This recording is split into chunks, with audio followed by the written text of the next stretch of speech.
Hold on, it says setting up your meeting. All right, we are live. Okay, hello everyone. I'm playing Thanks for joining us. Hi. What are you playing? I'll stop playing in the water for a moment. Hi, Madeleine. Hello, how are you doing? Really, really well. How are you? I'm doing well. Have we recovered from our Murray foray yesterday? Oh my God, my legs were actually hurting so much after that. So yeah, I actually have recovered. We should learn to slow down. We were so excited. We were just like barreling through everything, the entire neighborhood. That was good. True. Another visit. Yeah, I'm excited to visit with you this coming Saturday again. Yes. Oh yes, there better be some kind of event going on. If not, we'll just have to make it. We'll have to make our own event. Yeah, I hope so. I mean, it felt like there was an event last night. Like everyone was outside doing their thing. So yeah, lots of energy. It was really good. Yeah. So what is should I ask you who is behind you or should I wait? Yeah, you can ask me. Okay. I'll be going into it a little later, but I can definitely answer you. The person who painted this is Beaufort Delaney. Who was a American Harlem Renaissance artist who later moved to Paris later in his life. And this is a self-portrait of him that I just thought was beautiful, so I put it up. And then you're at the Seine, obviously. Yes. This was taken just before confinement was over, so it was so quiet. You can see almost, like, where do I point? Almost nobody over there. Oh. On the sides. You know, it's usually just completely packed, but wow. Wait, so you took this picture? I did. Oh, it's really beautiful. I thought it was just from the internet. It's from nope. It's my private collection. Ooh. I wish I had painted it, but Oh yeah. Yeah, that brings me to the theme of today is artists and painters, specifically painters because that's the art that I really love is paintings, but sculptures are amazing too. And there's a lot of amazing sculptures in Paris, especially at the Louvre. I think that's like the Louvre and the Tuileries are my favorite spots to find sculptures.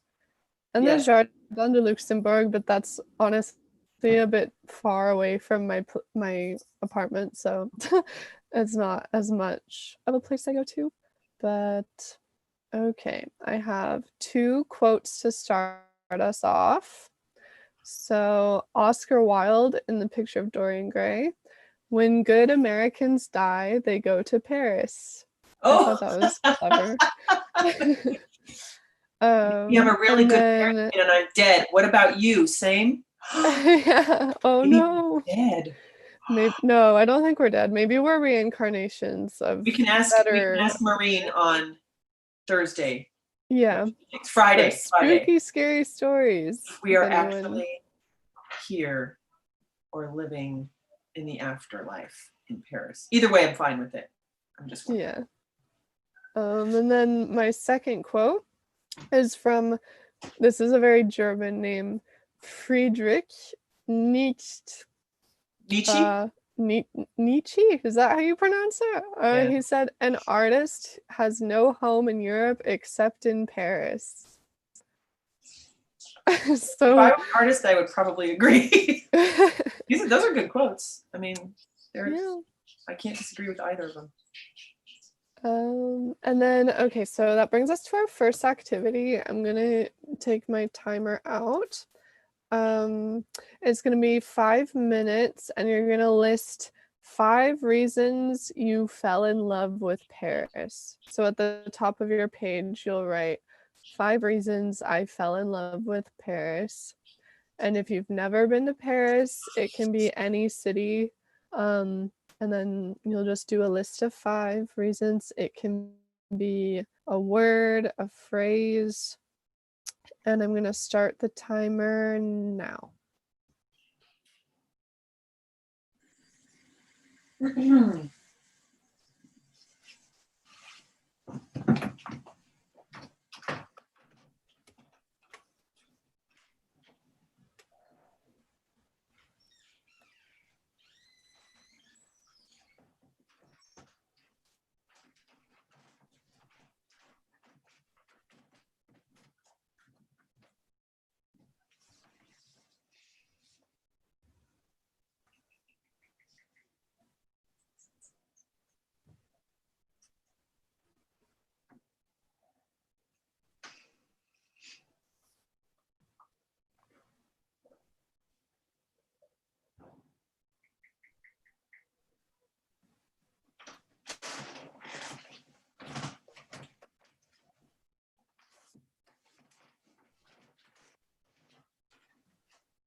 Okay, you guys have 2 minutes left.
Okay, just 30 seconds.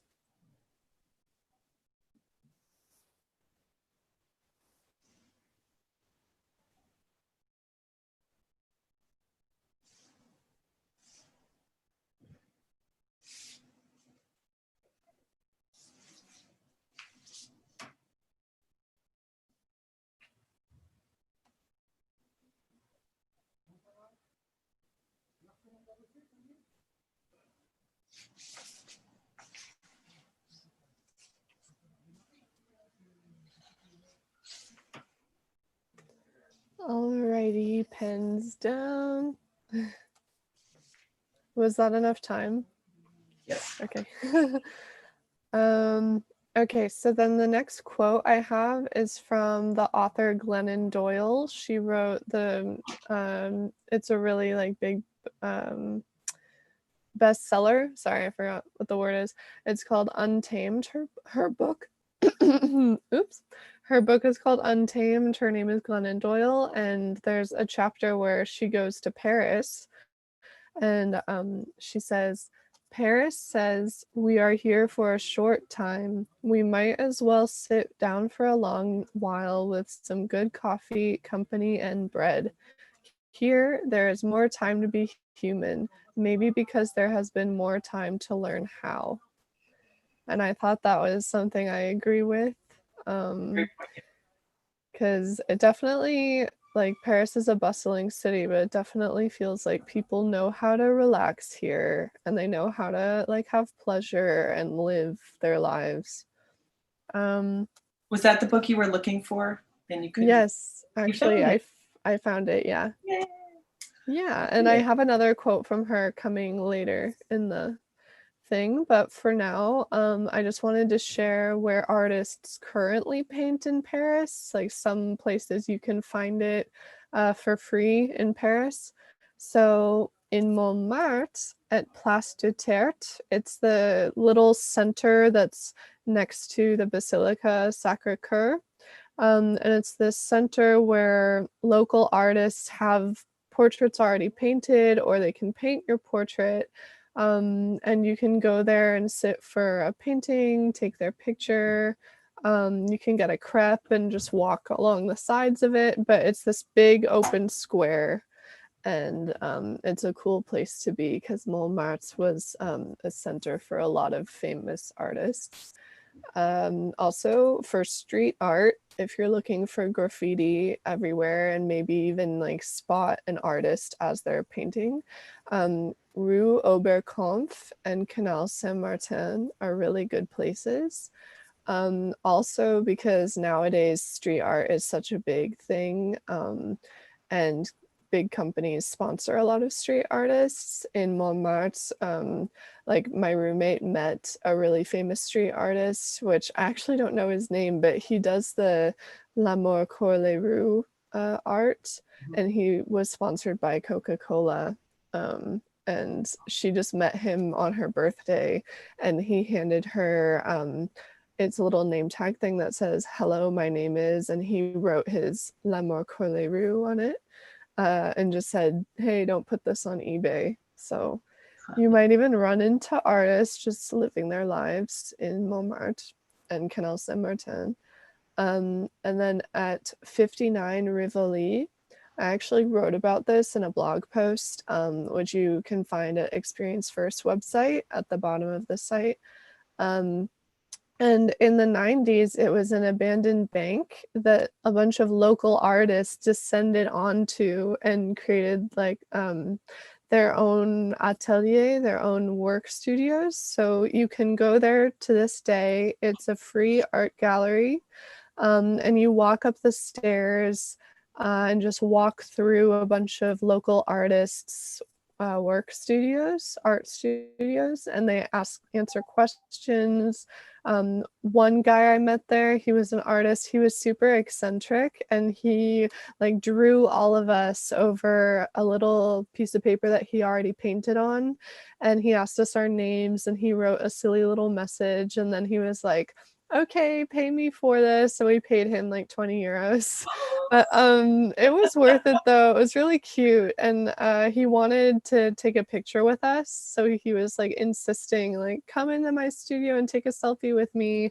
And he had mirrors on his ceiling so that we could take a picture of us through the mirror and see the rest of his art studio. And he was like, tag me on Instagram. My Instagram is this, blah, blah, blah. So they're there to promote themselves. They're there to work. And no question's a stupid question. And they're all like very different styles as well. Yeah. Um, like his style for me was sort of like the Big Eyes style, you know? Mm-hmm. From that movie and from that artist, the Big Eyes one. Yes. I don't know if you've ever been there, Tracy, but you have to Actually go. passed by it. I've been wanting to go. We passed by it yesterday on the way back, and then I Mm-hmm. was like, shoot, it was Sunday evening. It was too late at that point, but uh, Yeah. yes, I want to. It's 59 it's on Rue Rivoli near Mm-hmm. the bazaar by like Theater de Ville, Hotel de Ville, and then the Mm-hmm. bazaar across. Okay, yeah, I know it's pretty Yeah. close. So, I'll write it in the chat. 59 so yes, Rivoli. you can And just walk in, right? I mean, you can yeah, still you just walk in. I've walked in before and been like, does it cost money? What do I do? And they're kind of like 50 euros. And they're like, no, just go up the stairs. So yeah, I mean, because there's a work desk there that like welcomes you. And it's also connected to another gallery right next to it that's more of like it's not so much work studios, it's like a professional gallery that you can see art, and it's also free. Okay. And it's 2 floors. Whereas in the actual art studios, you're kind of like amongst the paintbrushes, you know? Mhm. So it's really cool. So those are 3 places to see art in current time. And then just for like a little bit of history of famous artists in Paris, I was looking up. So I love Picasso, I love Van Gogh, and then Montmartre had a lot of really famous painters. But as I was researching, I sort of thought to myself, like, all of these artists are of the same or similar race. So I was looking up where I could find voices that may have gotten lost in my research. And I found out that Beaufort Delaney, who this is his self portrait, um, who I already told you at the beginning was a Harlem Renaissance painter who moved to Paris later in his life. So that was like in the 1950s. And there were Paris already attracted African American artists and writers and like big time poets like Maya Angelou.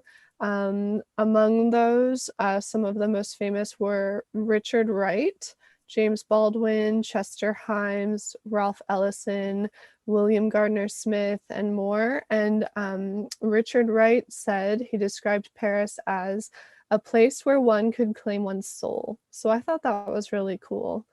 And then for more, I was looking at Montmartre for paintings and painters, because to this day you can visit museums such as the Salvador Dali Museum. You can visit Musée de Montmartre, which is the oldest house in the 18th arrondissement and former home of artist Renoir. And there you can see paintings from Toulouse-Lautrec, Renoir, and more. There's also a courtyard that looks like as it was at Renoir's house, and also his studio slash atelier upstairs. So that's really cool because it doesn't really look like it's changed too much. They have paintings all around the place, and it's really easy to go visit and explore. And then for Picasso, I read that in 1904, he lived at Bateau Lavoie at 13 Rue de Ravignon in Montmartre, which was at the time like a bohemian neighborhood, and became the meeting place for the local artist scene. So like Henry Rousseau, Georges Braque, and Gertrude Stein.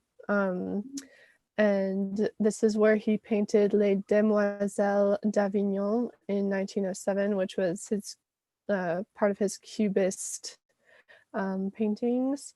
Also, Cirque Medrano, which is a circus that still exists today, but it's a traveling circus. It was founded in 1875, and it was a favorite hangout of local artists, including Moulin de la Galette and Moulin Rouge. And so Picasso, Renoir, Degas, Toulouse-Lautrec, they all hung out at these like circus slash cabarets and would socialize and sketch. And I thought that was really cool. And you can still visit Moulin Rouge, obviously. I've never been because it's really expensive. I think tickets for the cabaret are like 180 euros or something. Yeah, it's a little costly. Yeah, I don't know. Have you ever gone? Nope, just been outside, and I don't know, it seems like it might, I don't know, it doesn't have probably the same joie de vivre as it probably did back in the day. I think it's probably just kind of maybe like a typical Vegas style show, or, it doesn't seem like it would have, so it's almost like I wouldn't go on purpose.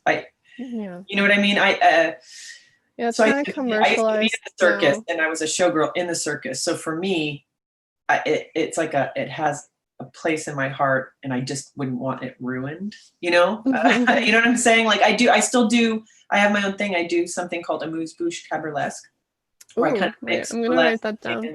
Oh yeah, thank you. Yeah, I guess I didn't tell you that. So, so for me, I like the old school, the old vintage style. I don't. The whole new modern, it's, obviously it has its pros and cons, but I like the real old vintage, and it's like, I think I'd almost be afraid to go and see it, because I think it just wouldn't live up to the expectations I've created in my mind.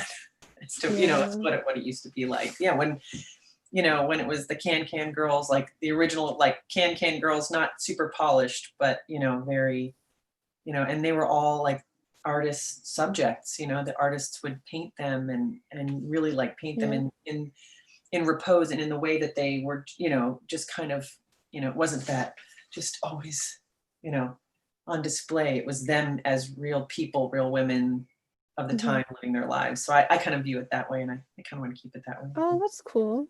Yeah. I never thought of it like that. I wrote is that how you write your social media? Of course. You're fluent in French. You would spell it better than I did. Yeah.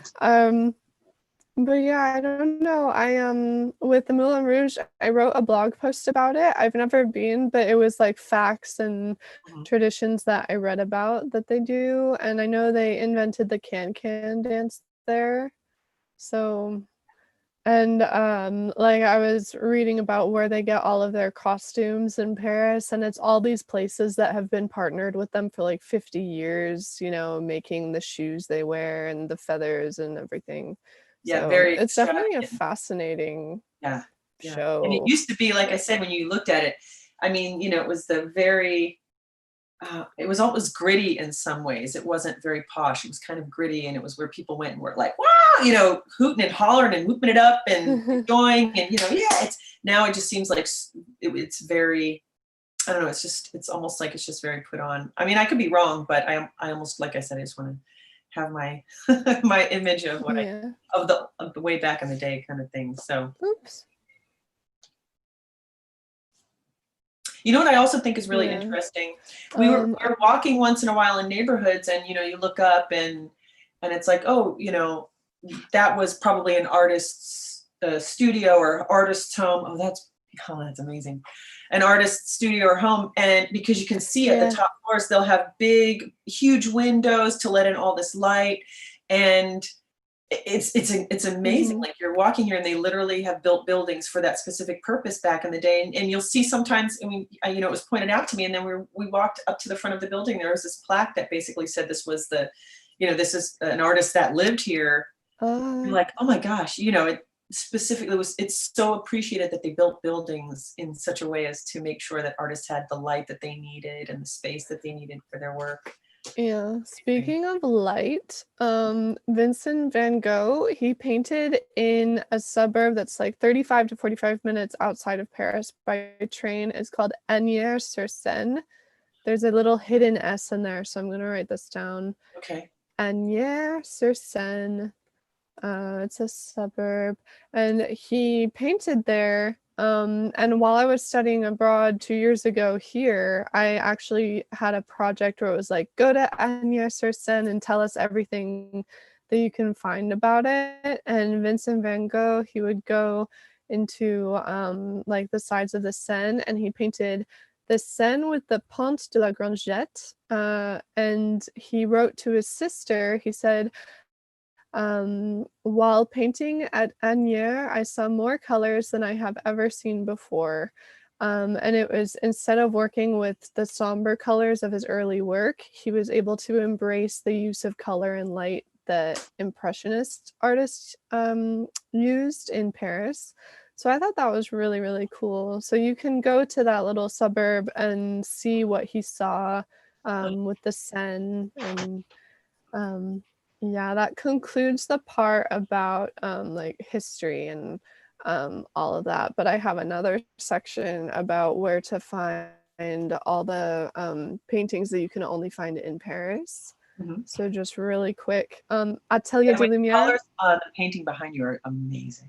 Yeah, I'm gonna Blues. get to that. Okay. Oh, The but Atelier de Lumière, Tracy, actually, you wrote a blog post about this, so I don't know if you want to say anything about it. But I have written here that right now it's exhibiting artists Monet, Renoir, Chagall, and it's the voyage in the Mediterranean.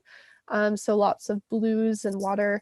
There's 140 video projectors with surround sound, and you can see the coverage is from like floor to ceiling or something, and it's an yes. And wrapped immersive all around. gallery. Yeah, like 360 degrees, and different walls have different sections of other paintings, and in Mm-hmm. the floor there's this, you know, there are cement pools because it used to be you know, like, I believe it was iron or steel factory. So they have these pools that Oh, they used to cool down the metal once it, you know, after it was smelted or whatever. And they leave some water in the bottom so you can see, you know, oh, there's that's so water, cool. and so they'll project into the water. It's so amazing. And oh, and sounds and music that they have playing.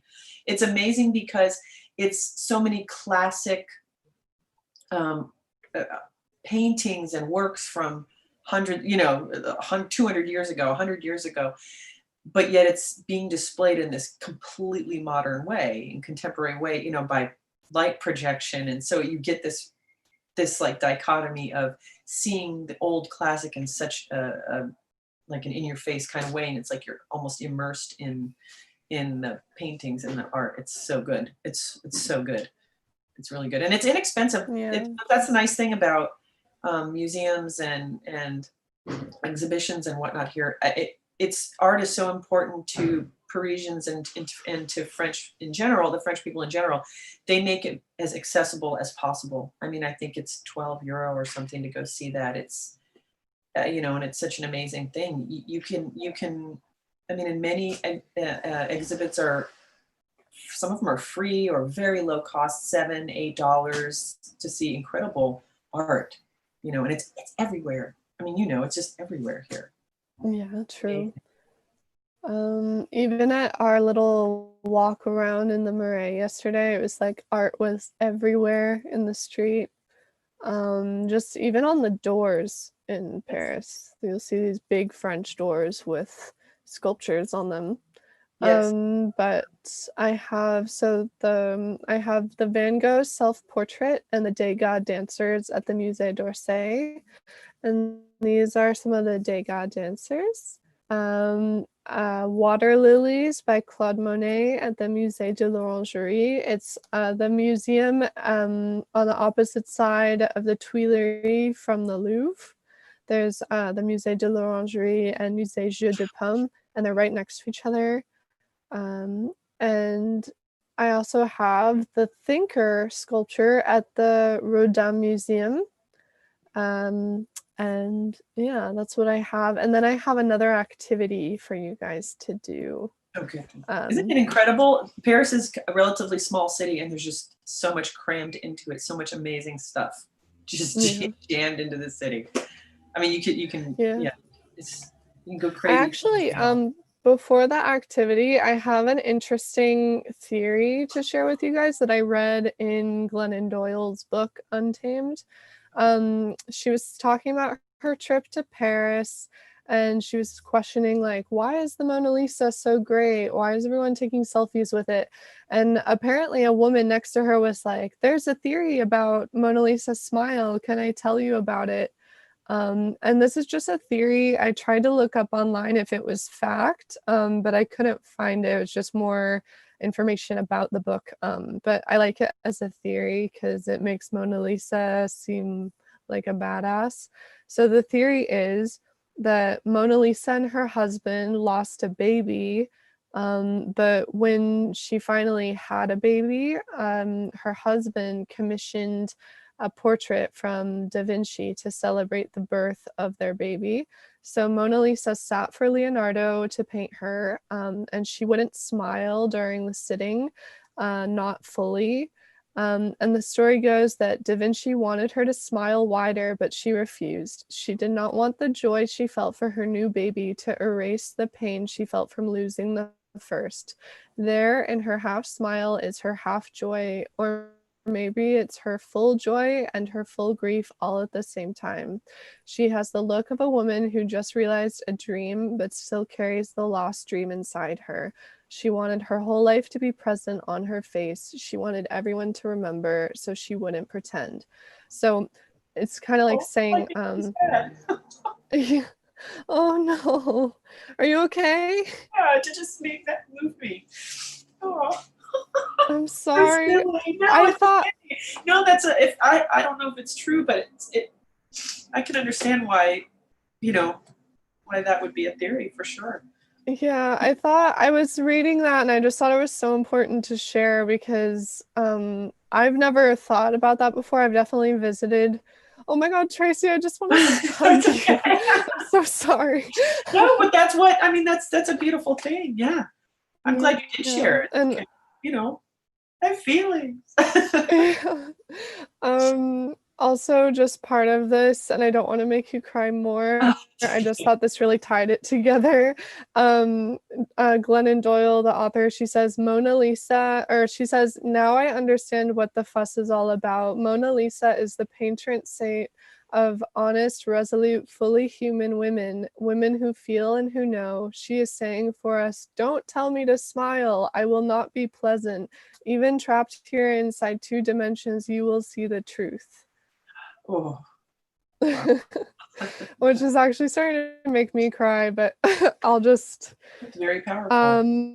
We'll just powerful. Go to your next activity. Yes, I'll write myself into joy and happiness. Yeah. No, but I mean, honestly, those aren't tears of sadness. You understand the power of that sentiment. All right. Yeah, the power of writing. Yes, Absolutely. And I do recommend that book for anyone that can find it. In Paris, it took me a while to find this book because it's kind of hard to find like American/English speaking books. But I keep wanting. I um, believe my daughter read it. We were talking about it, and I think it's. I think you two have a lot of the same uh, interests as far as books and literature go. So I believe she may have read it. If not, I'm definitely going to recommend it after our discussion. yeah, I think I just really love writing for like discussing life, like human life, and sharing and making people feel less alone. And I definitely recommend this book for that. It was a plus that she talked about Paris, Yeah. you know. Um, for this next activity to bring the mood up a little bit, um, this is going to be a sonnet. It's going to be 5 minutes again, and every 30 seconds I'll prompt you. But at the top of your page, I want you to write, "You are an artist with a blank canvas in Paris." So I'll write that in the chat. You are an artist with a blank canvas in Paris. And I'm gonna start the timer. The first question, and when you answer these questions, you don't have to write the question down. You can answer in a word or a phrase, and at the end, it'll just be a 10-line sonnet. And there's no right or wrong answers. It's kind of a free write. We're all amateurs here. Okay, so I'll start the timer. What do you have in your hands?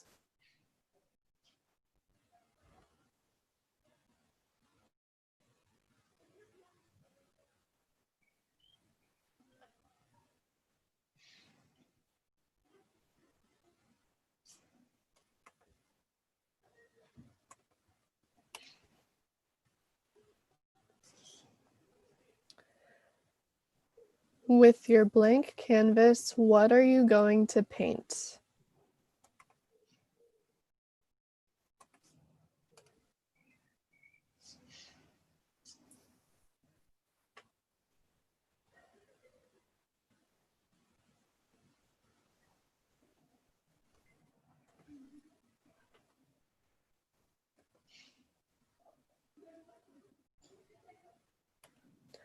Where are you?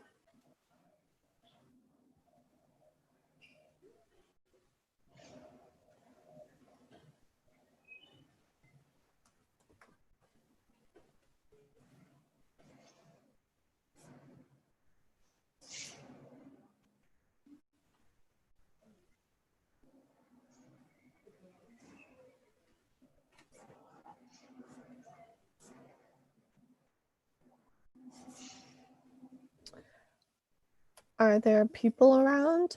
If so, are they loud? Are they happy? What do you think of them?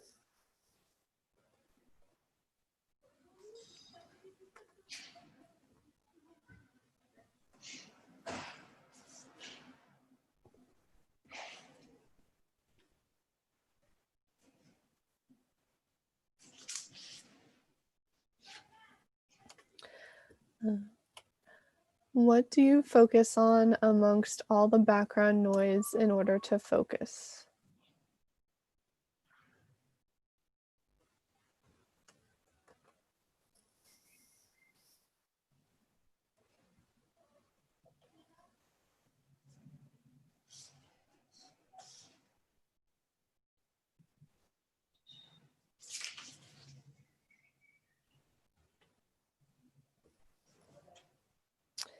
What time of day is it?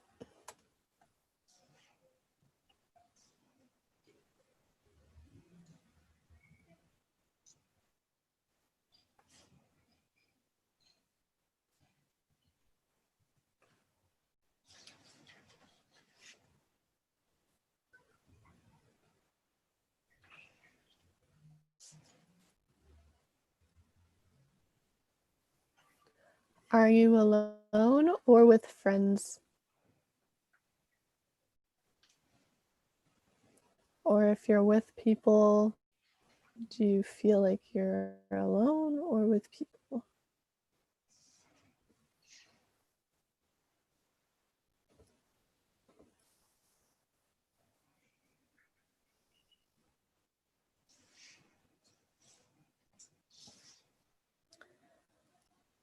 Are you in the present, past, or future?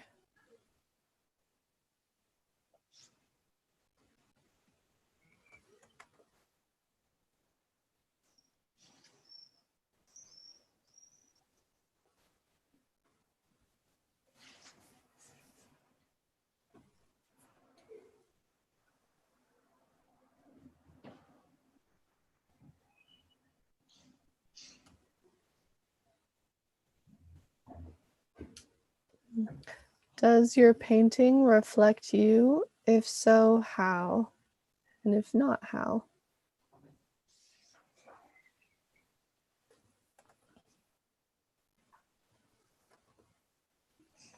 Writer's cramp, writer's cramp. I'm not used to writing so much with the pen anymore. I'm just used to typing.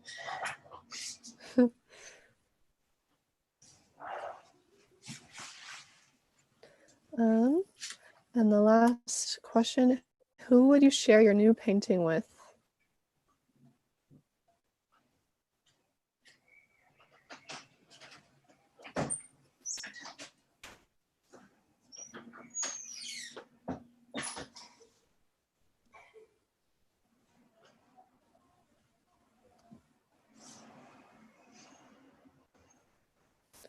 Okay, pencils down. Was it too fast? No, it's good. I think that's a good thing. You can't think too hard about it. It's just got to be like, what are you feeling right now? You know. And then I did have another activity, but we can also do that next week if you guys want, because I know it was a lot of information and whatever you guys want to do. I don't know if anyone wants to share anything.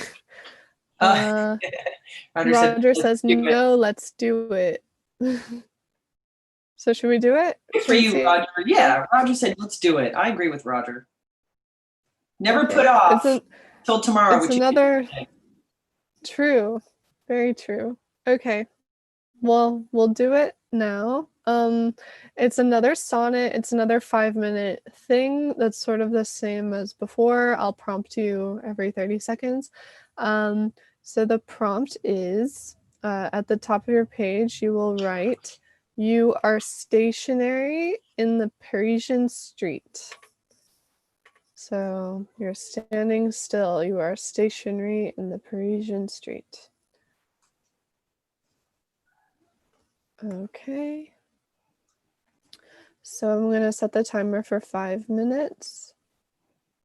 And your first question is, where in Paris are you?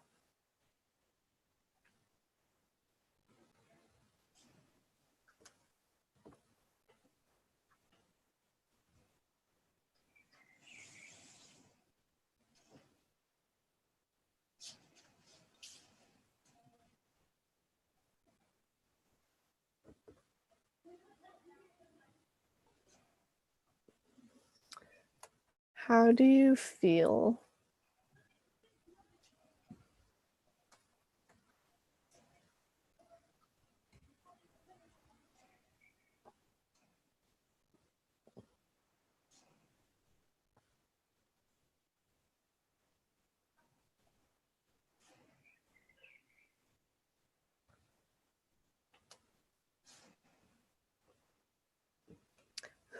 Who do you see?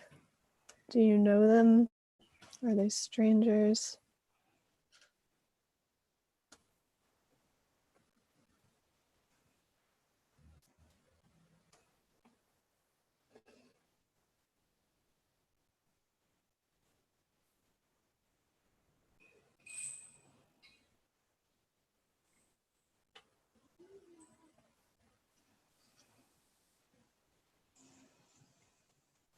What intrigues you around you?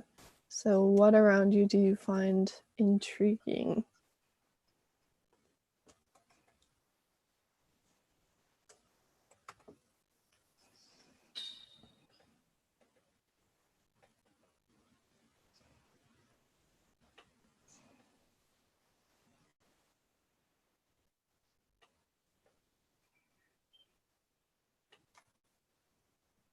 What do you hear? Is it French? Is it car horns? What do you hear?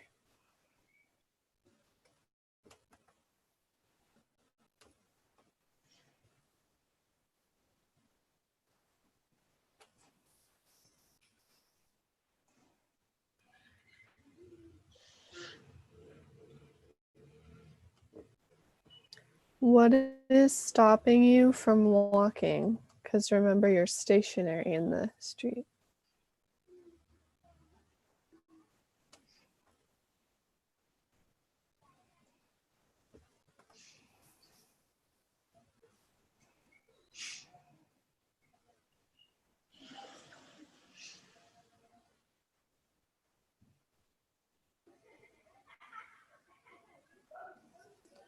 Where do you wish to be? And to go along with that, if you started moving, how best could you get there? So where do you wish to be and how would you best get there?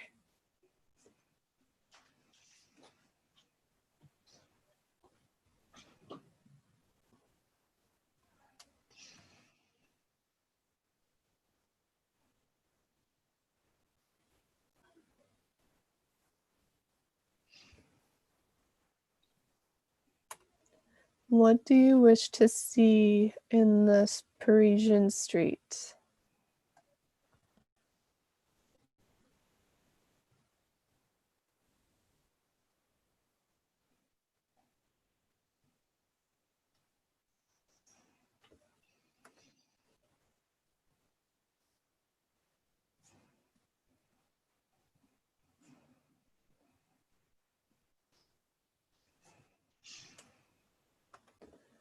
What would motivate you to keep going?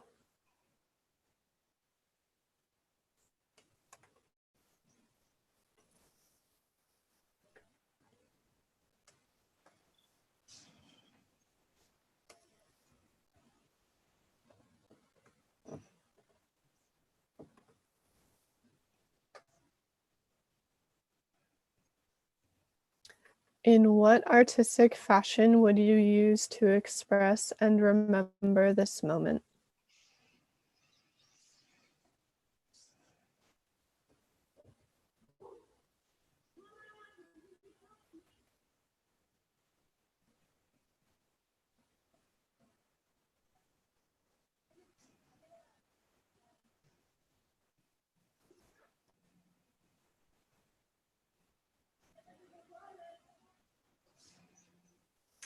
Okay, pencils down. So yeah, thank you so much, Tracy, for being here and listening to all my facts and doing the activities. Well, it was nice to be able to actually participate this time. I wanted to make sure that I did that, so that was really nice. Yeah. Good. And thank you, Roger, for being here. I know he never writes anything, but thank you for being here. He just likes to hear.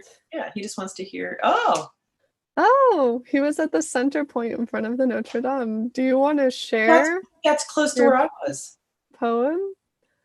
He was motivated to keep going to a bar. Same. That's hilarious. Oh my gosh. I want to hear your guys' poems now, but I'm not sure if it's gonna cut us off. But thank you guys so much for coming. It makes my Sunday a lot happier. The sound was the bells of Notre Dame. Oh my gosh. One of these days, my daughter's going to join us. I'm going to guilt her into doing it. So I know she's working. It's tough to, she's 6 hours earlier. She's in Florida. So. Oh, yeah. I probably wouldn't be awake 6 hours earlier. I know. Well, I know she works. She works pretty early. She works at she's a manager now at a fitness center. So yeah, so she's got her work cut out for her now. So no, yeah, she works pretty hard, but maybe she can take a little break and write. I know she loves to write, and she hasn't done it in a long time. So, and the intriguing thing was watching. Oh, I miss you too, Dad. Made me The cry intriguing thing again. was watching me twirl on the star in front of Notre Dame. That's so creative too. I miss you. Oh my gosh. This was a deep this was a deep session. Oh, I know what it's like for parents to miss their children. Yeah. I know what it's like You for is kids to one. miss their parents. You the children. Oh. um, but yes, I'm worried it's gonna cut us off. So thank you guys so much. Yeah, before I bawl again. That's good. Like, Yeah. Uh, yeah, if you want to watch Tracy cry, you can watch us on Facebook and YouTube, the replay. if you want to watch Thank you so Madeleine make much Tracy again. Au cry. revoir. Au revoir. Bisous. Au revoir. Au revoir, Roger. Merci.